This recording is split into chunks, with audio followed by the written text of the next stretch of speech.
what would you consider a healthy level of debt, and how likely are we to achieve it? So we talked earlier about, it's around, depending how you measure it, anywhere from Yep. 20 to 30 million.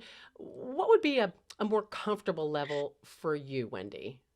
I just have to say it's 20 or 30 trillion. Not even billion, definitely not million. So I am so glad to get that question because it allows me to give the answer that there really is no tipping point. We actually have no idea what too much debt looks like. We know that too much debt is when financial markets get scared and interest rates spike or the value of the dollar plummets. We know that's when things have gone awry. And even under all of the scary current law projections that Brian was talking about, financial markets are not particularly perturbed. So a healthy debt is one that we can make interest payments on without particularly worrying about financing those interest payments. Now, right now, that's about 100% of GDP. It probably is true at 150% of GDP. And for all I know, it may well be true at 200% of GDP. It matters what interest rates are. It matters how big our economy is. And it matters how much we're borrowing from ourselves and how much we're borrowing from abroad. So there's, unfortunately, and this is so frustrating to policymakers who really want to know the answer to the question that you just asked, there is no number that I can give. Wow. Well, Brian, what do you think? Is there a number?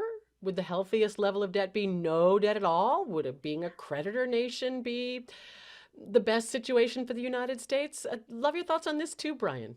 Well, I think, I mean, I don't think being a creditor nation would be that great. I think there are some things you want to go into debt for. And in fact, studies show that a modest amount of debts actually increase economic growth at the lower levels because you need the investment. And frankly, the Federal Reserve needs a certain degree of debt to do monetary policy, to buy and sell bonds. In terms of what's healthy, I agree there's no tipping point. I think if one of the things we look at is how much do we have to spend on interest costs, then really the sustainable level also depends on what interest rates are. The higher interest rates go, the lower the sustainable debt level is in order to have a certain amount of money spent on interest. So, if some will say we shouldn't be spending more than, say, 3% of GDP on interest or 4% of GDP on interest. Otherwise, we would have to start raising taxes or cutting other programs. Then it just kind of becomes matching up the interest rate with the debt level. What concerns me is that the debt level is again, headed in such a steep increase to, 200% of GDP or really more if Congress gets busy.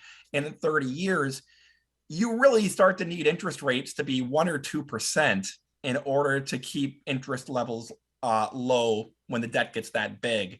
And so I would like to see Congress try to stabilize the debt somewhere in 100. I would like them to try to stabilize it closer to 100% of GDP, maybe 150% of GDP.